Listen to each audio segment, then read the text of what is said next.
He came for help, but brought death instead. It began with a phone call no father should ever receive, a trembling voice on the other end, whispering, "I did something I can't take back."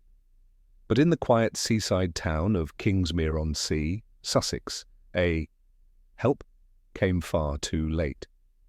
Welcome to the Velvet Murmurs, where every whisper hides a secret.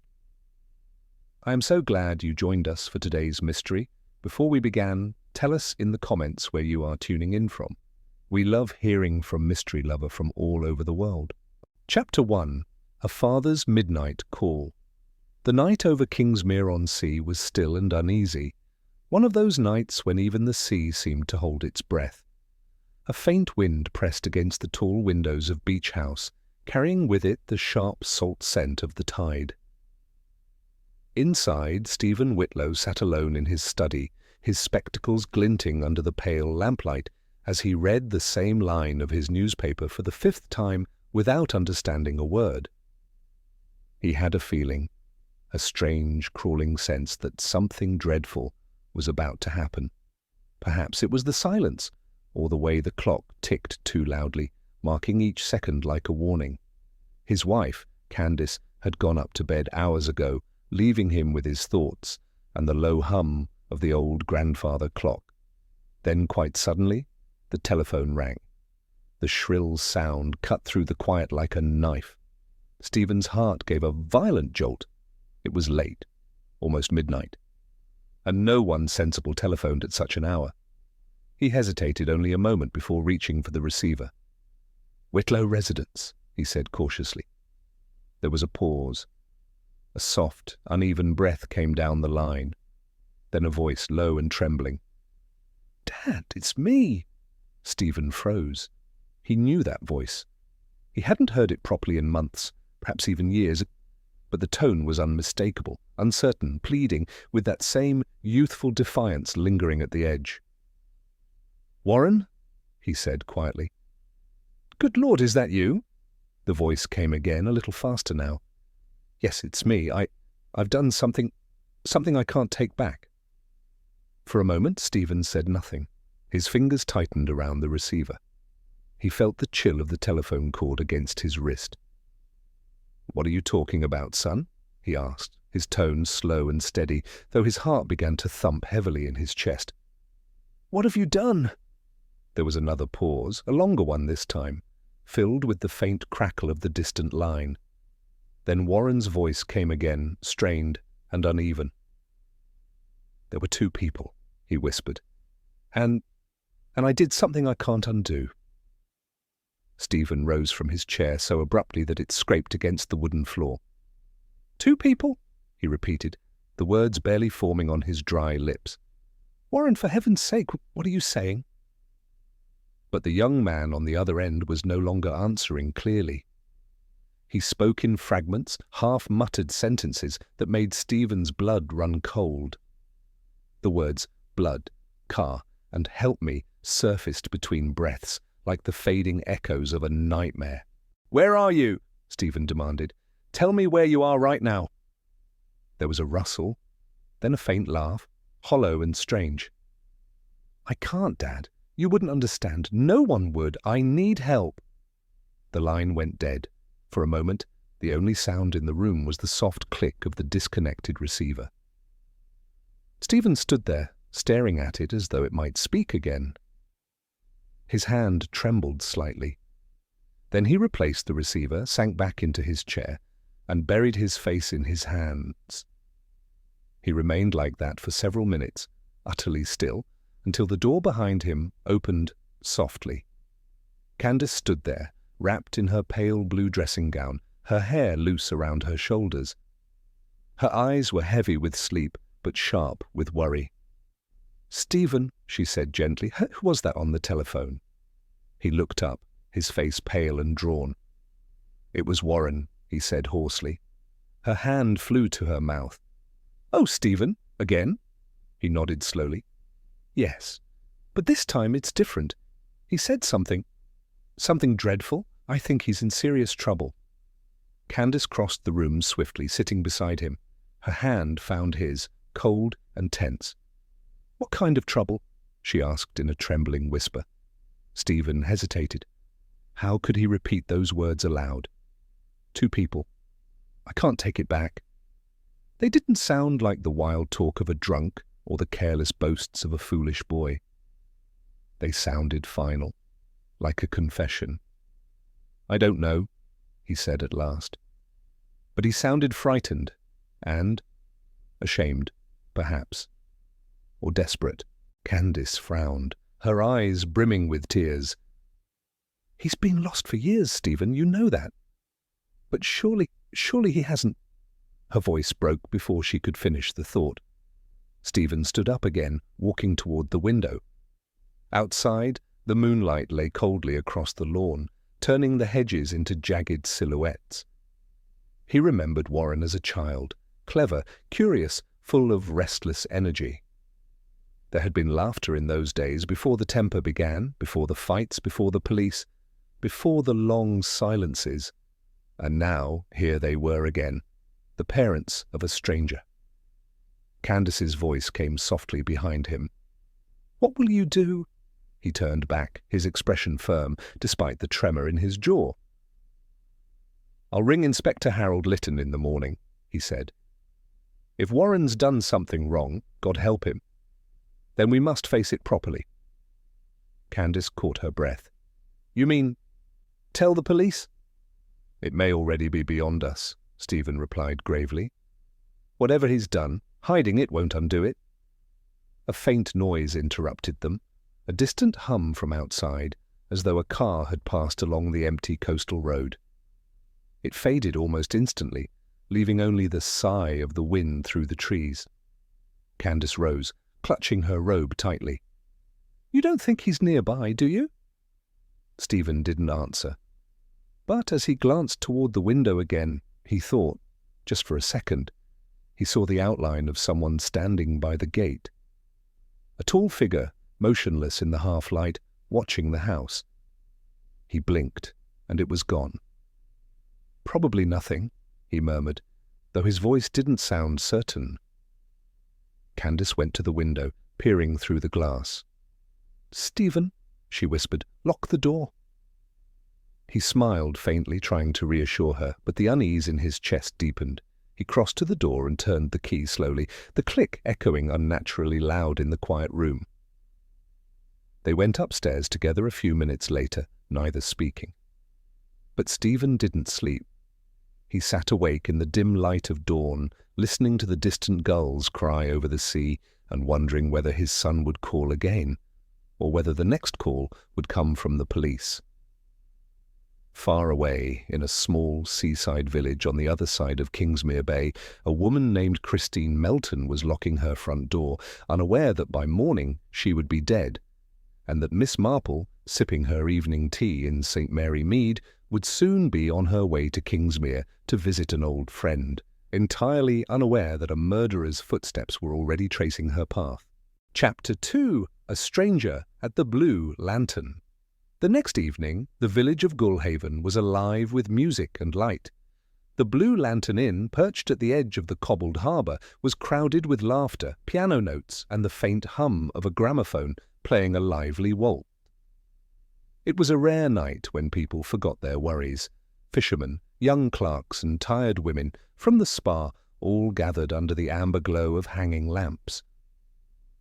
At a corner table near the window sat Christine Melton, a bright, independent woman in her 30s, her auburn hair catching the soft lamplight.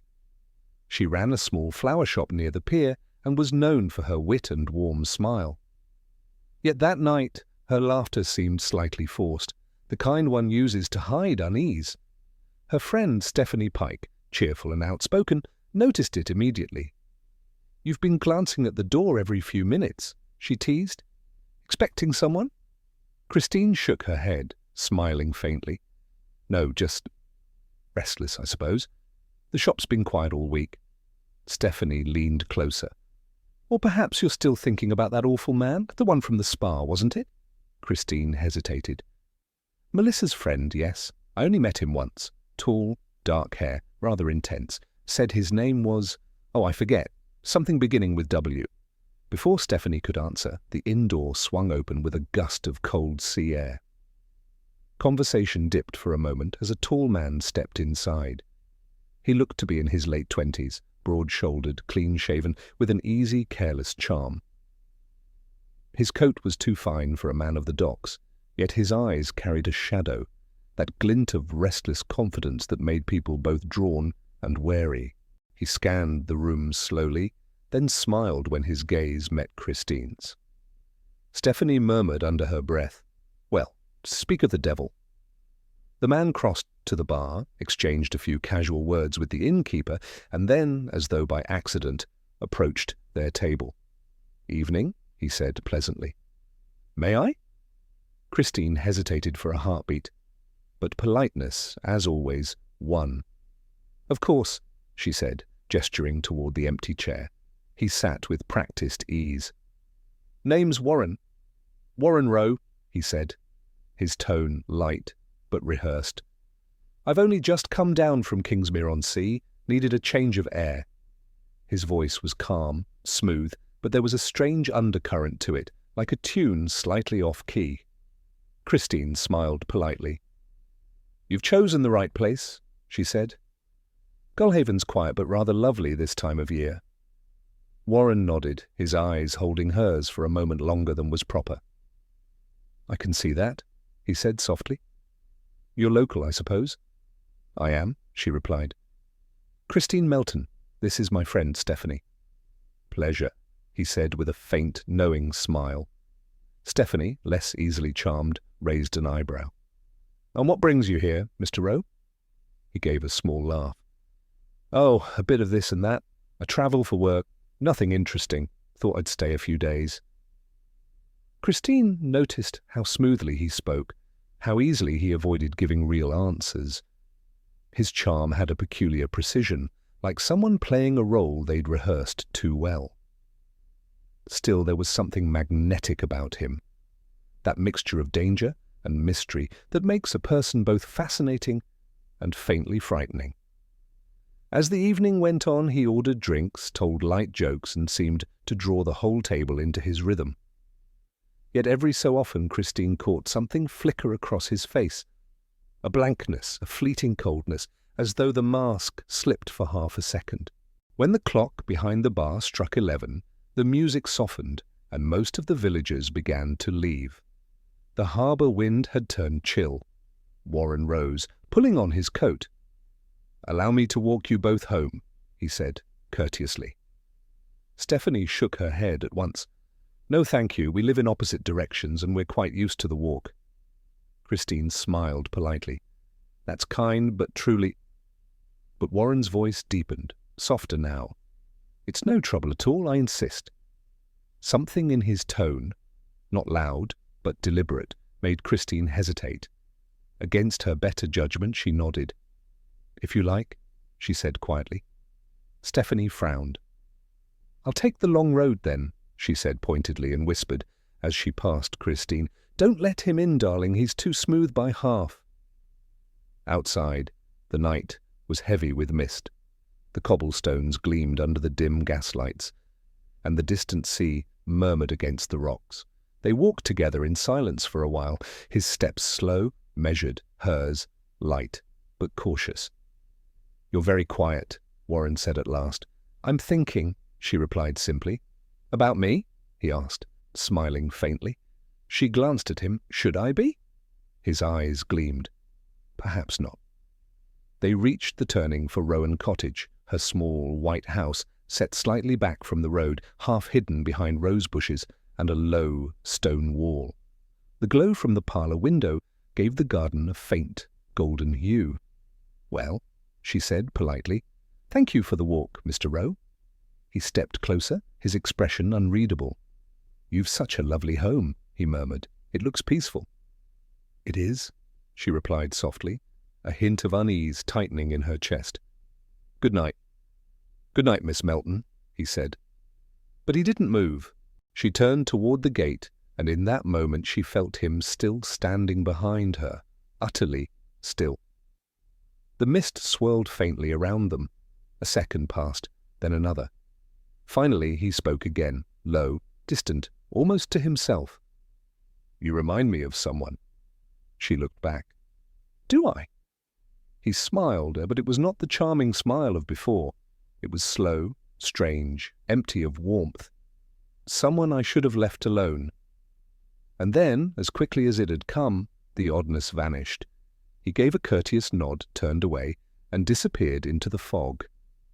Christine stood for a moment, watching his figure fade down the lane until there was nothing left but the sound of the tide.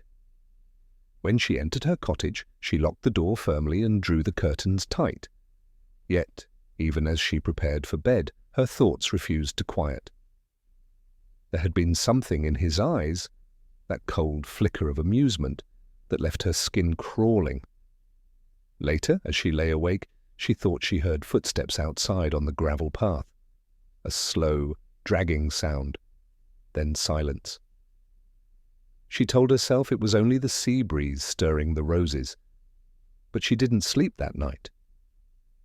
At dawn, a milk cart rattled past the narrow lane, its wheels clattering softly. The driver, half asleep, glanced toward Rowan Cottage and noticed the gate swinging open. He thought little of it, until he saw, lying near the doorstep, a single white flower crushed into the earth. Far across the village, Miss Marple, staying with her old friend Mrs. Ellingham for a quiet seaside visit, stirred her tea thoughtfully as she read the morning paper. The headline caught her eye. "Woman found dead in cottage at Goolhaven." She set down the cup very slowly. "Poor thing," she murmured. "But I wonder, why was her gate open at dawn?" Chapter 3. Rooms. Let, names, borrowed. The morning mist had hardly lifted from the narrow streets of Goolhaven when Miss Marple arrived by the early coach from St. Mary Mead. She had not planned to travel, but the news in that morning's paper, the murder of a young woman at Rowan Cottage, had disturbed her in a way she couldn't quite explain. It was not curiosity alone that drew her here. It was that peculiar sense she sometimes had, the quiet tug of something unfinished, something wrong, beneath the surface of an ordinary tragedy. She stepped down at the Kingfisher Arms stop, holding her small carpet bag and umbrella with brisk precision. Her friend, Mrs. Ellingham, a cheerful widow with round cheeks and a fondness for gossip, greeted her warmly. "My dear Jane, you shouldn't have troubled yourself," Mrs. Ellingham said, taking her arm. "The sea air here is dreadful for your rheumatism." "Nonsense," Miss Marple replied gently. "I thought a change of scene might do me good, and besides, one never knows what one might learn in a new place." Mrs. Ellingham laughed. "You sound like a schoolteacher again. Well, come along then. I'll make you a proper breakfast before the police take over the whole street." They walked along Harbour Street, the morning air cool and smelling faintly of salt and damp roses. Villagers stood in small knots outside the baker's and the post office, their voices low but eager. The tragedy at Rowan Cottage had given them much to whisper about. Miss Marple listened quietly, her eyes calm but attentive. She never interrupted gossip. She simply let it flow until something true slipped through the cracks. "Poor Miss Melton," one woman said. "Found right in her own parlour, they say. Not a sound heard in the night."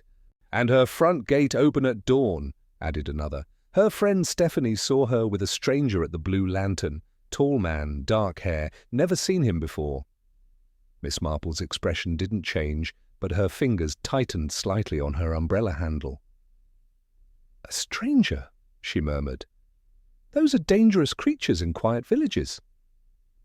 By the time they reached Mrs. Ellingham's neat little house on Plover Lane, the street outside Rowan Cottage was already thick with policemen and curious neighbours. A constable stood by the gate, looking harassed but proud of his duty. Over breakfast, Miss Marple listened as Mrs. Ellingham spoke between spoonfuls of porridge.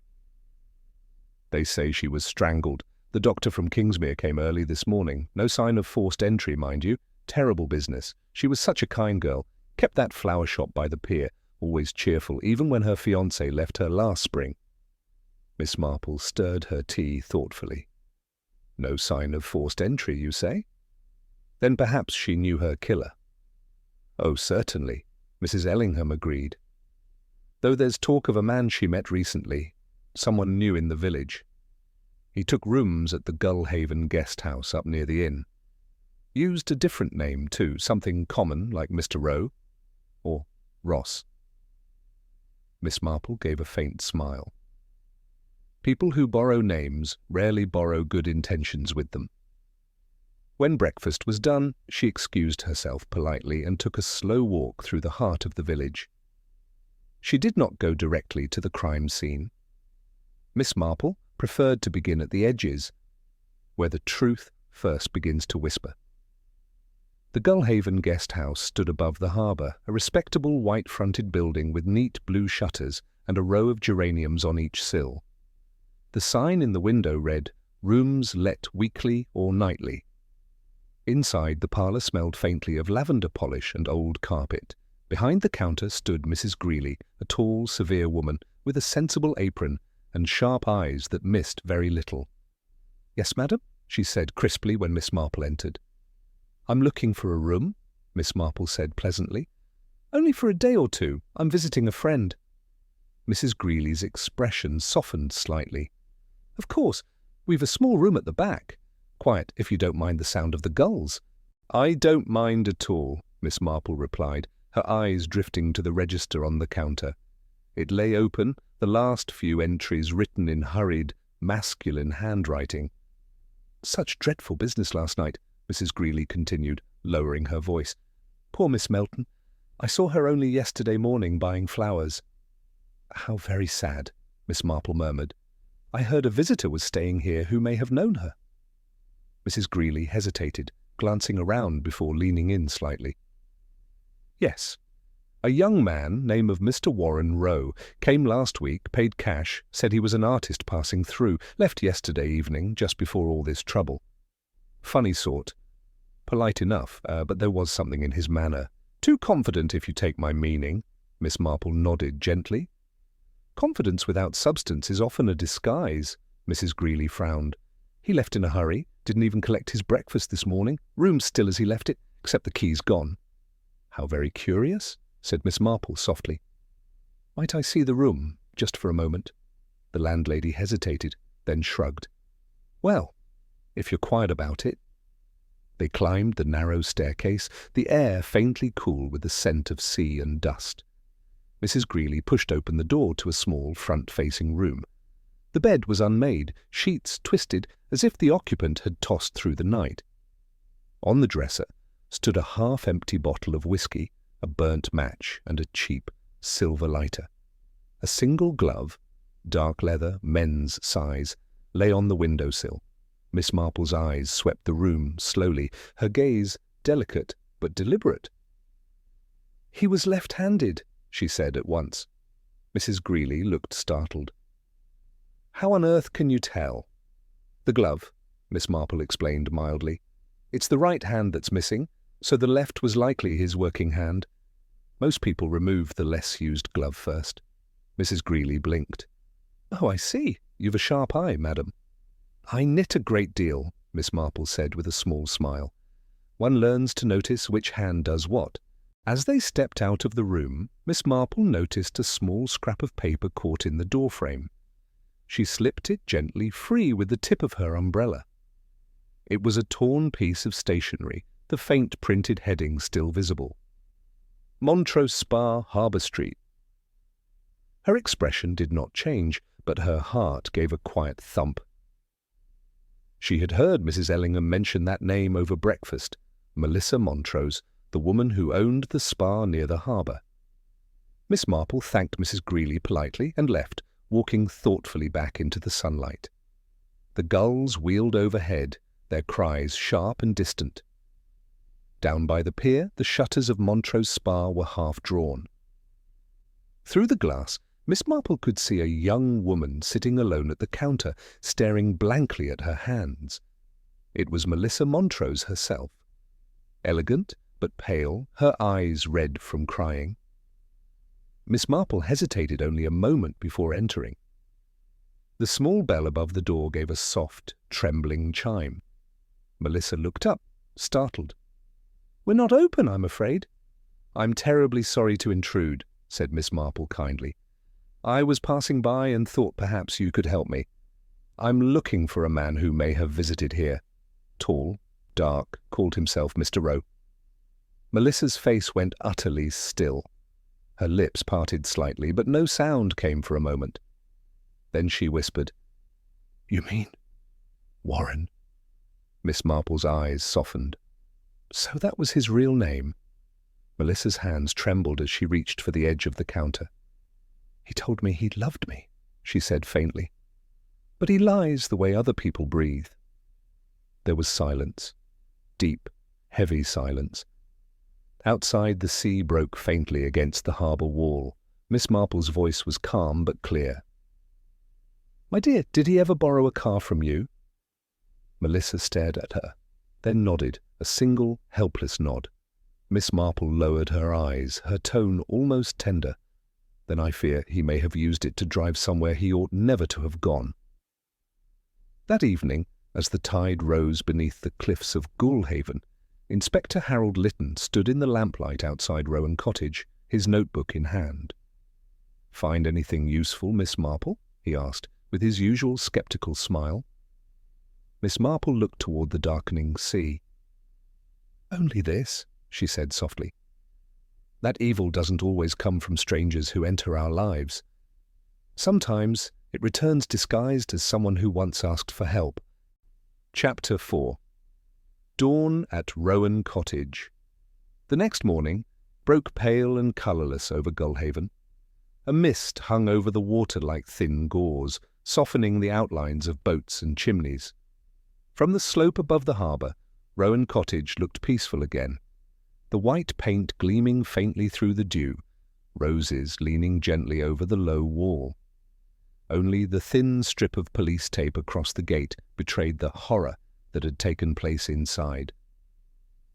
Miss Marple walked slowly up the path beside Inspector Harold Lytton, her umbrella tapping softly against the cobblestones. She was dressed neatly in her pale grey coat, her hat pinned just so, as though she were merely on her way to church. But her eyes missed nothing.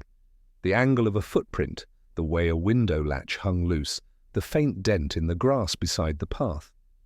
"Bit early for visitors, Miss Marple," said Inspector Lytton, though his voice carried more respect than annoyance. "Still, I don't suppose I can stop you from looking. I've learned that much." Miss Marple smiled mildly. "It's kind of you, Inspector. I find the morning light rather helpful. It reveals what the night conceals, that hides what the heart refuses to see." He gave a faint sigh. Poetic as ever. Just don't touch anything. Inside, the cottage still smelled faintly of crushed flowers and cold air. The small sitting room was tidy enough, except for the overturned chair and a single vase shattered near the hearth. The curtains had been drawn back, and pale light spread across the faded carpet where a chalk outline still marked where Christine Melton had fallen. Miss Marple's gaze drifted over the mantelpiece, a row of porcelain birds, a few framed photographs, and a clock that had stopped at 10 minutes past midnight. "Was the clock damaged?" she asked quietly. Lytton shook his head. "No, ma'am, it just stopped. Perhaps she knocked it over during the struggle." Miss Marple bent slightly, peering at the clock's hands. Or perhaps the killer stopped it deliberately. Some people like to freeze the time of death, a small, theatrical flourish. I've seen it before. The inspector looked at her curiously. "You think he wanted us to notice the time?" "Oh, I think he wanted someone to notice," she said softly. "Men who live by lies often crave an audience, even when the curtain falls." Her eyes moved toward the window. A faint streak of mud marked the sill, as though someone had rested a gloved hand there. She took a step closer, careful not to disturb the dust. The mark was small, oval and oddly deliberate, not the print of a man breaking in, but one pausing to steady himself.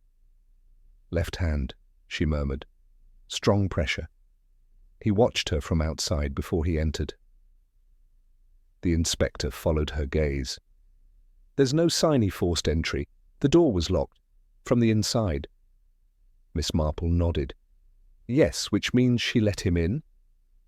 They moved through to the small kitchen. A half-filled teacup sat on the counter beside a plate of shortbread, untouched but still faintly fragrant. The second cup lay on the floor, broken cleanly in two. "She made tea for two," Miss Marple said. "That's always telling, Inspector. It means she trusted him. Or wanted to." Lytton scribbled in his notebook. "We found a cigarette end by the hearth. Foreign brand, American make, not the sort you'd buy in the village." Miss Marple's brow lifted slightly. How curious. Our stranger has expensive habits, but no address. Did he smoke in the room at the guest house? "According to Mrs. Greeley, yes," the inspector replied. "But we've not found his real name yet. Just a half-empty bottle of whiskey and a missing glove." "Ah," Miss Marple said quietly. "The left glove, I think?" Lytton looked up sharply. "How on earth?" She smiled faintly. "Oh, a little bird told me. One with lavender polish and a fondness for gossip." The inspector gave a reluctant grin. "I see. Well, you're not wrong. We're tracing his movements now. The landlady says he left before midnight, drove off in a black motor car that wasn't his." Miss Marple's face grew thoughtful. "The Montrose Spa has such a car, does it not? A small black one, rather smart." Lytton frowned. "How did you know that?" "Oh, I passed it yesterday afternoon," she said mildly. "One learns to notice the things others overlook." They stepped back into the parlour. Sunlight was slanting through the lace curtains now, making the dust sparkle faintly in the air. Miss Marple's eyes lingered on the flowers in the vase, crushed lilies and fading roses, their petals bruised. "Do you suppose he cared for her?" she asked softly. "Cared?" The inspector sounded almost incredulous.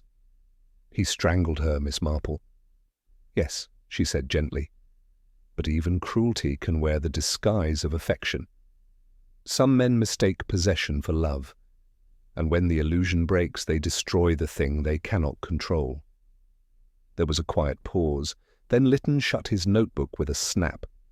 "We'll catch him soon enough. A man like that leaves marks wherever he goes." Miss Marple didn't answer immediately. She was staring at something small near the skirting board, a thin sliver of silver. She bent carefully, picked it up with her handkerchief, and held it to the light. It was a cufflink, finely made, engraved with the letter W. Her eyes met the inspector's. "A man who borrows names," she murmured, "but forgets to borrow new initials." That afternoon, as Miss Marple walked back toward Mrs. Ellingham's house, she noticed the sea had turned dark and restless.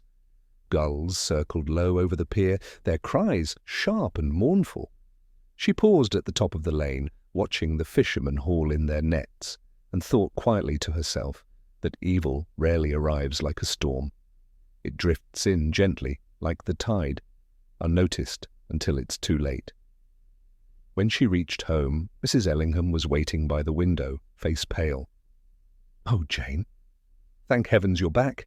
There's been another terrible thing. A woman found dead outside Stag Lodge, up by the old coastal road." Miss Marple stopped where she stood.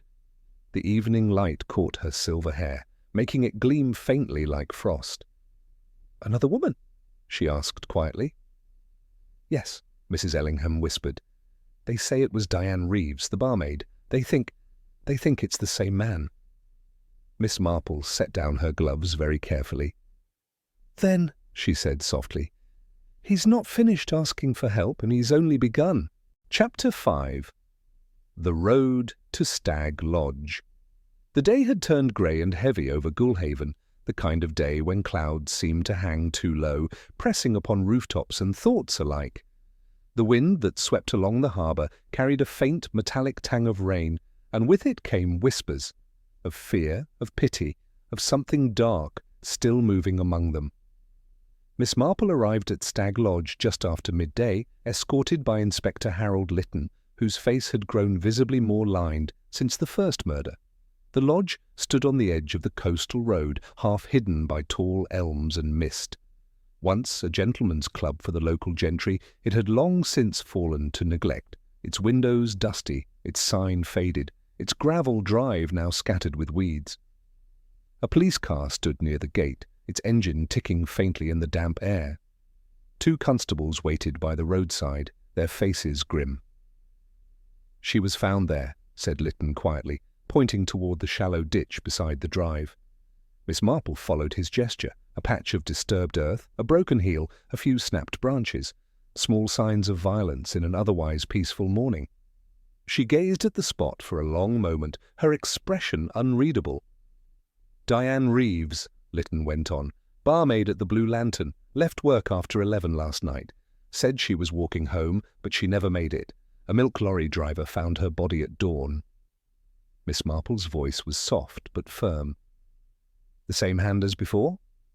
He nodded grimly. "Yes, strangulation, no sign of robbery. Whoever did it meant it personally."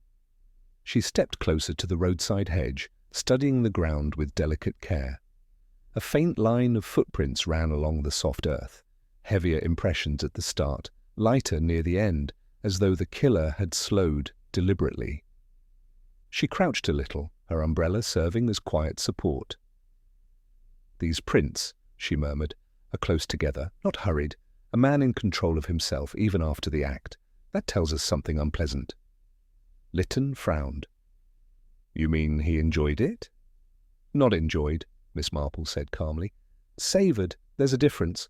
One comes from cruelty, the other from obsession." They walked toward the lodge gates, the wind stirring dead leaves around their feet. The path was narrow and half overgrown. Through the mist, the dark outline of the building loomed like a memory too large to forget. Inside, the hall was silent, except for the steady drip of rain from a broken gutter. The caretaker, a nervous man in his 50s, waited near the door, twisting his cap in his hands. "I didn't see nothing, sir," he stammered when Lytton questioned him. "Only that I heard a motor car about midnight. Stopped just down the lane. Thought it odd, but I didn't look. Nobody comes here at that hour." "What sort of car?" asked Miss Marple quietly. He blinked. "Dark one. Sounded smooth, not like the fishermen's vans, like the type the rich folk drive." Miss Marple and the inspector exchanged a glance.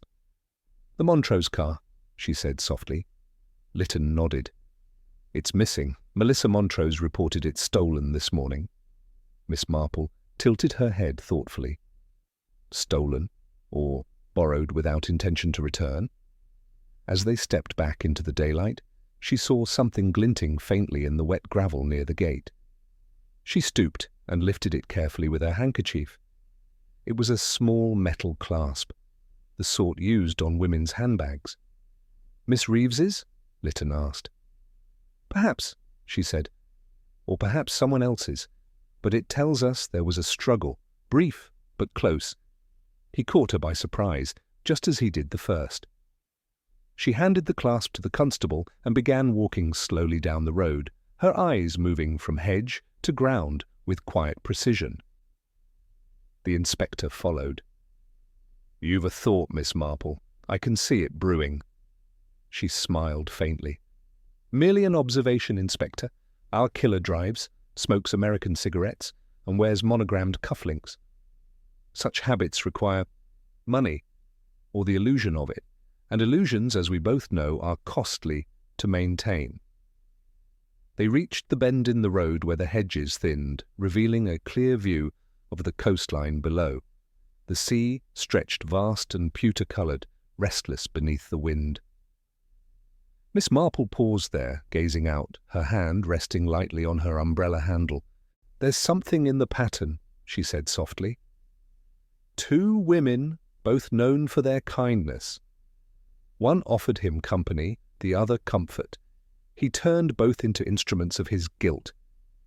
He's not merely fleeing justice, Inspector. He's performing a kind of penance. But for what, I wonder? Lytton looked at her sharply. "You think he's punishing himself?" "In a fashion," she replied. "Some murderers destroy others to silence the voice within them. Each act is a confession written in another's blood." The inspector was silent for a moment, troubled by her words. Then, from farther down the lane, a shout broke the stillness. A constable came running up the slope, holding something in his hand. "Found this in the ditch, sir. Tire tracks leading into the brush, and this was caught on a branch."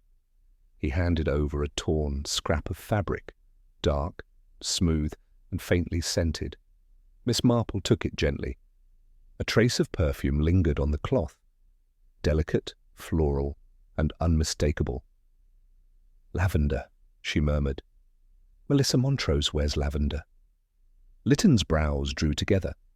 "You mean—" Miss Marple nodded slightly. "He saw her again after the first murder. I suspect she tried to help him. Poor fool that she is. And now she's in danger."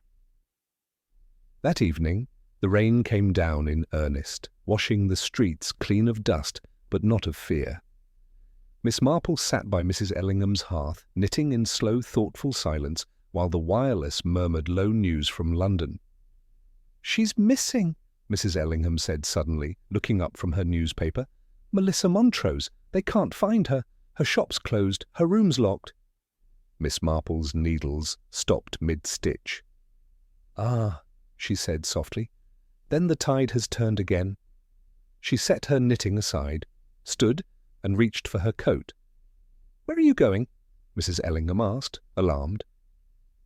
Miss Marple's eyes were calm, bright, and sad all at once. "To the harbour," she said quietly. "When a man is drowning in his own lies, he often returns to the place where he first learned to swim." Outside, the lamps flickered in the wind, their light swaying across the wet cobbles. Somewhere beyond the pier, thunder rolled faintly over the dark water. And in the shadowed distance, a black motor car waited by the edge of the road. Its engine cold, its driver long gone, and a faint trail of lavender still hanging in the air. Chapter 6. Miss Marple Counts the Silences. By the following morning, Gulhaven had changed. The cheerful murmur of a seaside village had turned into the uneasy quiet of a place holding its breath. Doors that once stood open were now half closed. Curtains twitched at the sight of strangers. At the police station, Inspector Harold Lytton stood at the window, staring out at the drizzle-soaked harbour. On his desk lay 2 photographs, Christine Melton, bright and smiling, and Diane Reeves, cheerful even in her plain barmaid's dress. Between them lay a third object, a torn piece of stationery marked Montrose Spa, Harbour Street. He rubbed his temples. 3 women, all kind, 1 missing, 2 dead, and 1 man we can't seem to catch. Miss Marple sat opposite him, hands folded neatly over her handbag. She looked perfectly composed, a calm centre in a room thick with frustration.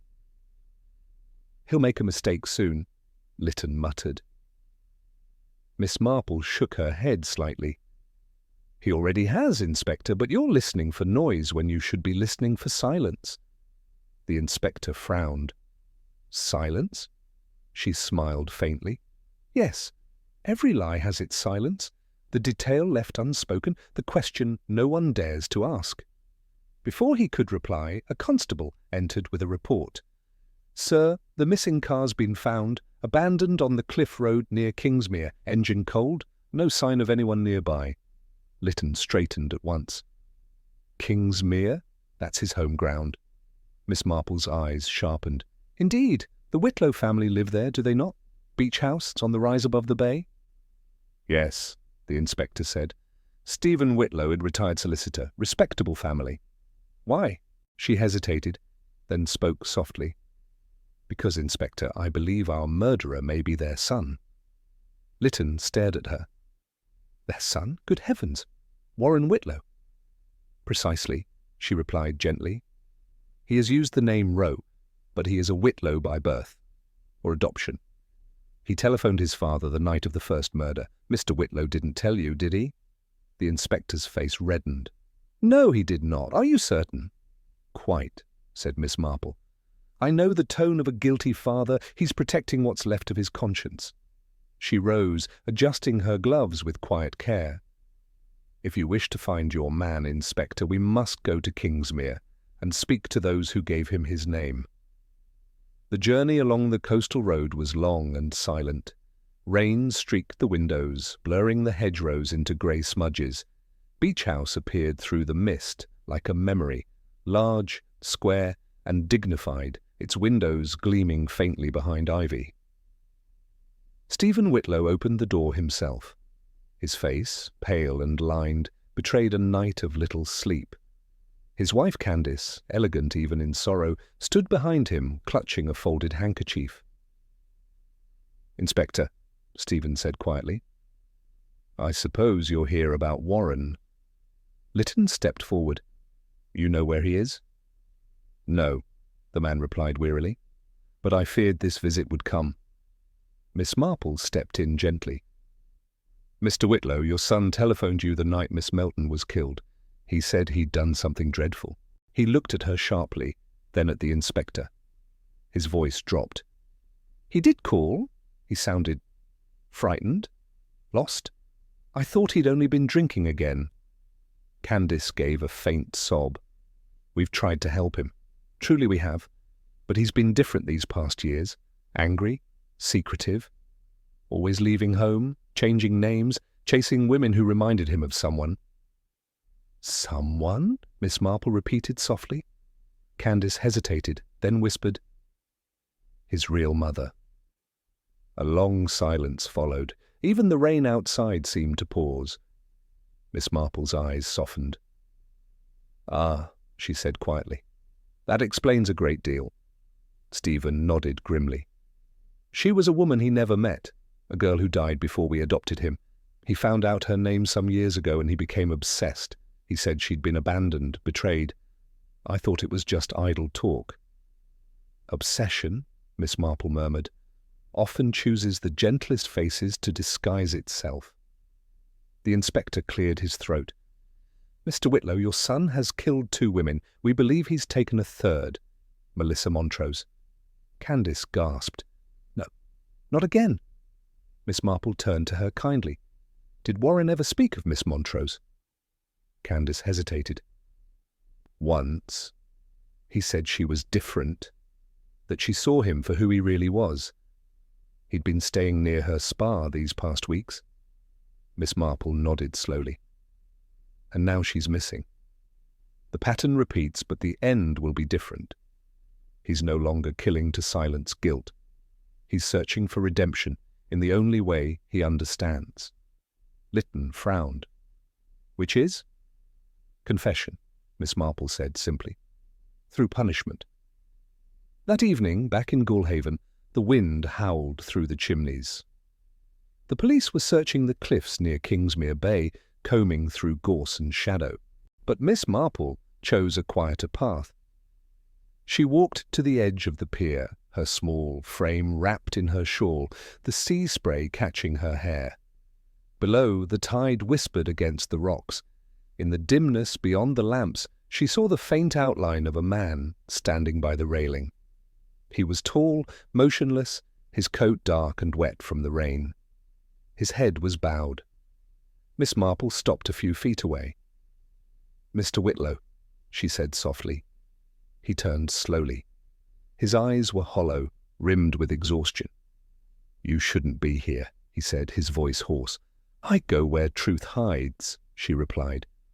"You've been running long enough." He gave a bitter laugh. "You think you understand me?"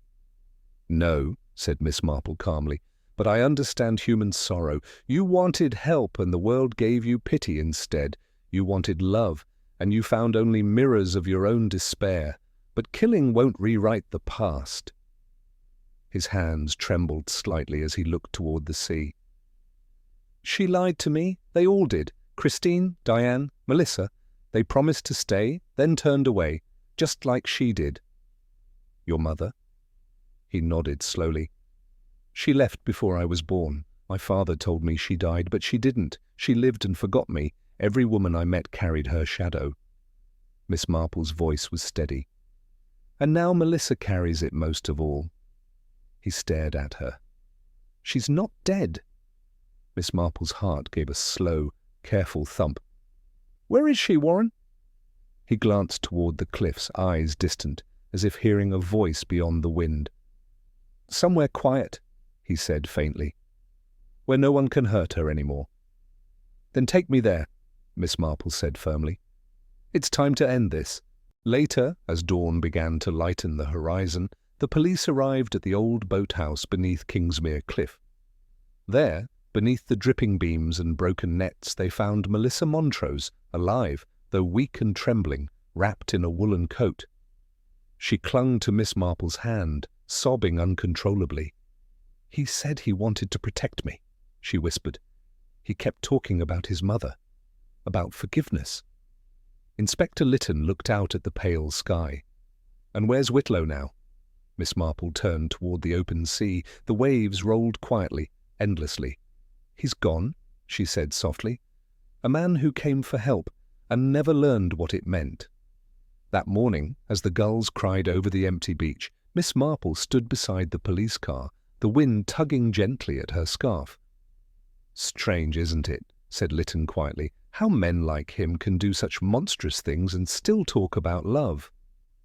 Miss Marple's eyes followed the line of the sea, where sunlight was beginning to glimmer faintly. "Love," she said, "is never monstrous, Inspector. But loneliness, when it festers long enough, becomes something far crueler." She turned then, walking slowly up the path toward the village, her small figure framed against the morning light, calm, resolute, and infinitely sad.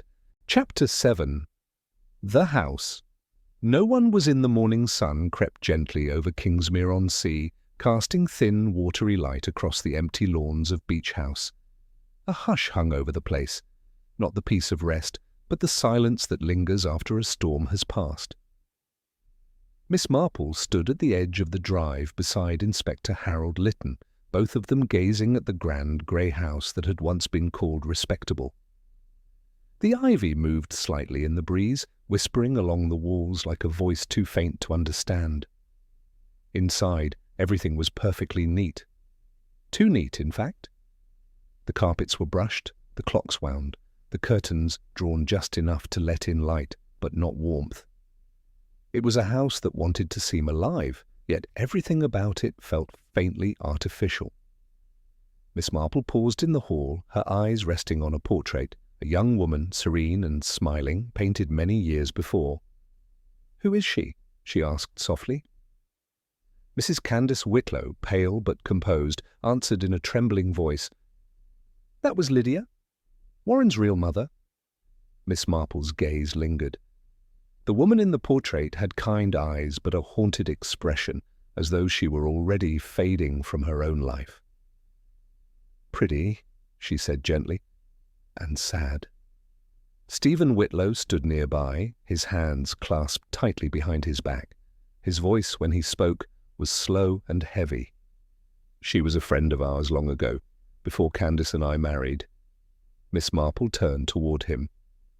"Before you married?" she repeated softly. "But after you knew her?" He looked sharply at her, then away. "I don't see the relevance." "Oh, but it's terribly relevant," said Miss Marple quietly, "because the truth of what Warren became began long before he was born." The room seemed to grow colder. Even the ticking of the clock sounded distant.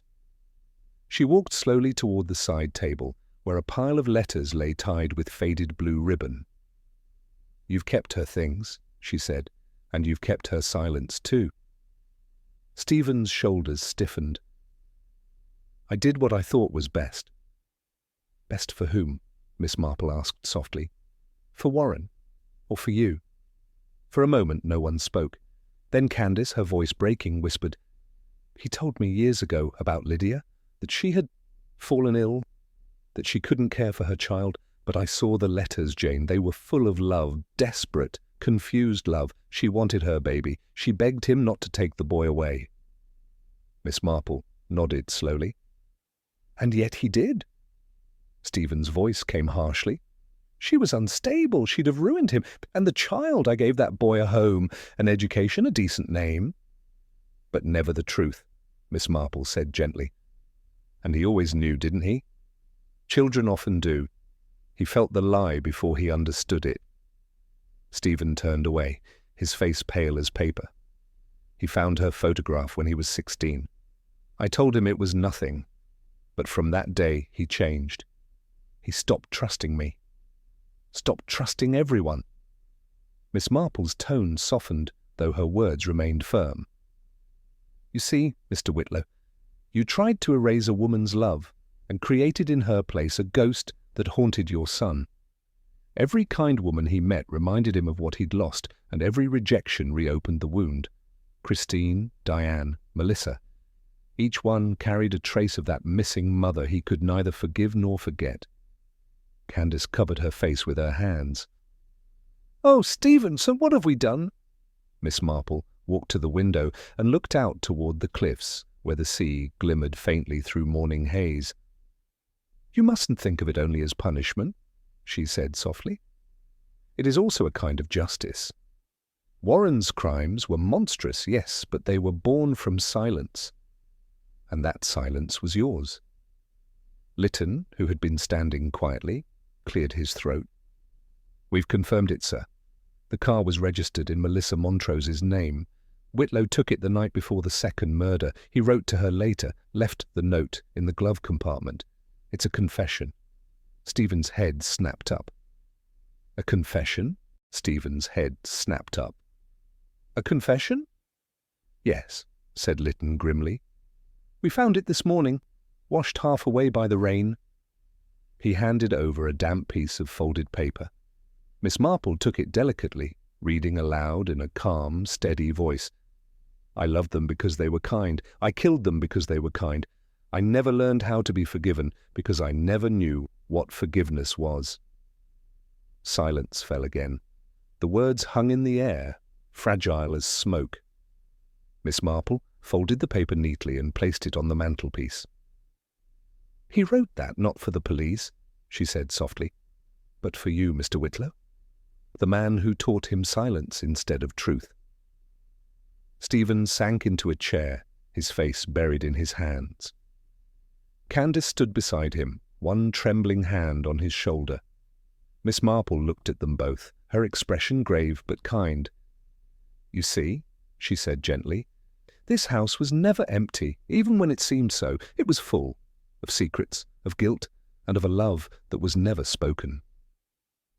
That's what I meant when I said it was a house no one was in, because everyone inside was hiding." Outside, a gull cried over the sea, its voice sharp and lonely. Inspector Lytton folded his notebook. "What will you do now, Miss Marple?" She smiled faintly. "Go home, I think.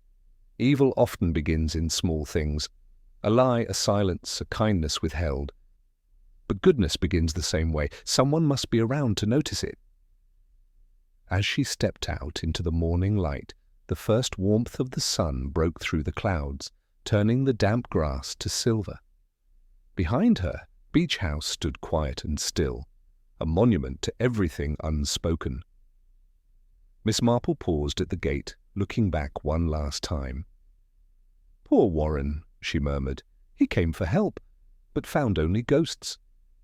Then she walked away, her figure small against the vast, shining sea, the wind carrying her soft footfalls down the long, lonely road toward St. Mary Mead. Chapter 8. The Drawing-Room of the Just. The drawing-room at Beach House was hushed and solemn that evening, lit only by the amber glow of the fire and the pale wash of twilight beyond the tall windows. Rain had come and gone, leaving the lawns glistening and the air faintly scented with damp roses. It was the sort of silence that waits for truth, patient, inevitable, and heavy as the tide before it turns. Miss Marple sat in the high-backed chair near the hearth, knitting set aside, hands folded neatly in her lap. Around her sat Inspector Harold Lytton, his expression grim but weary, Stephen and Candace Whitlow, pale and shaken, and Melissa Montrose, her eyes red from tears, but her composure slowly returning. The case, at least in official terms, was over. The sea had given back what it had taken. Warren Whitlow's body, found by the tide that morning beneath the cliffs of Kingsmere. But for Miss Marple, the truth was not finished until it was spoken aloud. She began quietly, her voice calm, yet unyielding. the way truth sounds when it no longer needs to convince anyone. "Let us begin," she said gently. "Not with murder, but with a telephone call." All eyes turned to her. "Mr. Whitlow," she continued softly, "your son called you on the night of the first death. He did not call to confess, but to ask for help, the kind of help he never truly received. For years, Warren lived under the shadow of a lie. He knew that the woman who bore him had been erased from his story. That silence grew inside him, feeding on his mind until he mistook pity for betrayal and love for deceit. Stephen's head bowed. "He was ill," he murmured hoarsely. He couldn't help himself." Miss Marple shook her head. "No, Mr. Whitlow. Madness is not always an illness. Sometimes it is simply the soul's revenge for being denied kindness too long." She turned her gaze to the inspector. He met Christine Melton by chance at the Blue Lantern. She reminded him of his mother, gentle, warm, independent. She offered him tea and a smile. But when she refused to give him what he wanted, control, devotion, something inside him broke.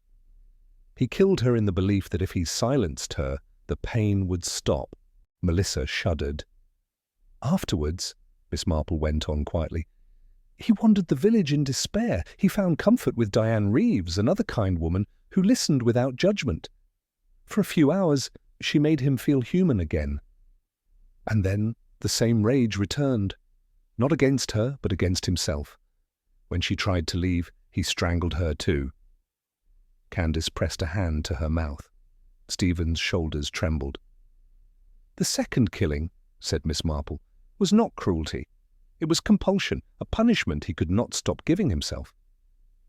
Lytton's pen scratched faintly across his notebook, though his eyes never left her face. "And Melissa Montrose?" he asked.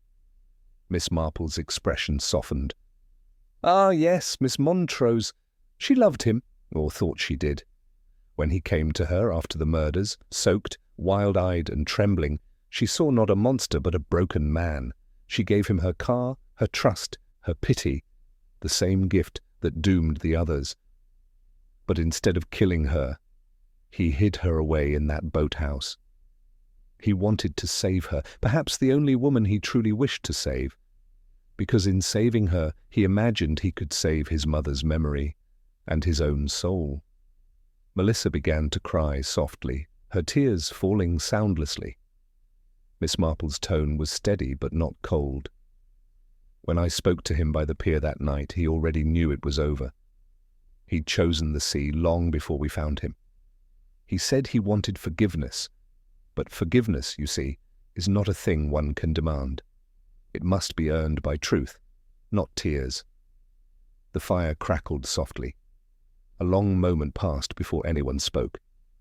Then Stephen Whitlow rose, his face drawn and hollow.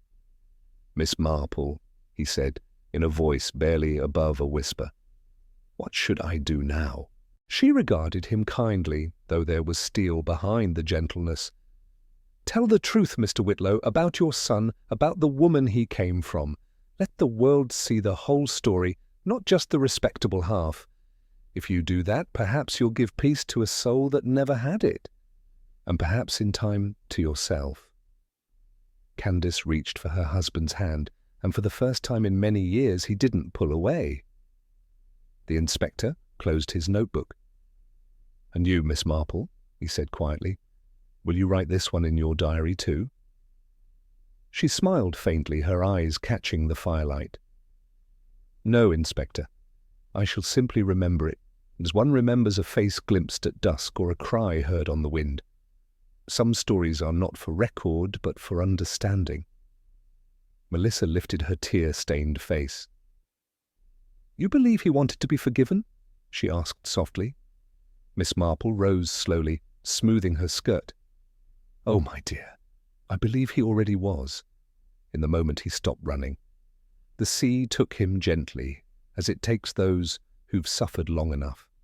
Justice and mercy sometimes wear the same face. Only the cruel fail to tell them apart.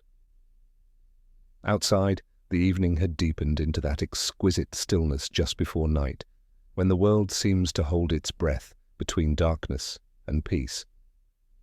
Miss Marple stepped out onto the terrace, the salt air brushing against her cheeks. Far below, the waves shimmered with faint light, calm now as though the sea itself had finally forgiven the man who came for help. The inspector joined her at the door. "Do you ever tire of it?" he asked quietly. "These tragedies, these endless storms of the heart?" Miss Marple smiled, her gaze fixed on the horizon. "No, Inspector, because every storm leaves the air a little clearer." She turned, the firelight from the room glowing faintly behind her, and walked down the gravel path toward the gate. Her small, steady figure moved against the silver dusk, calm, composed, and unhurried, as the house faded behind her into quietness. And though the case was closed, the echo of her words lingered in the air like a benediction. No soul is born evil, only unheard. Sea keeps its secrets well, but not forever. When it returned his body to the shore, it also returned the truth. He came for help, yes, but brought death instead.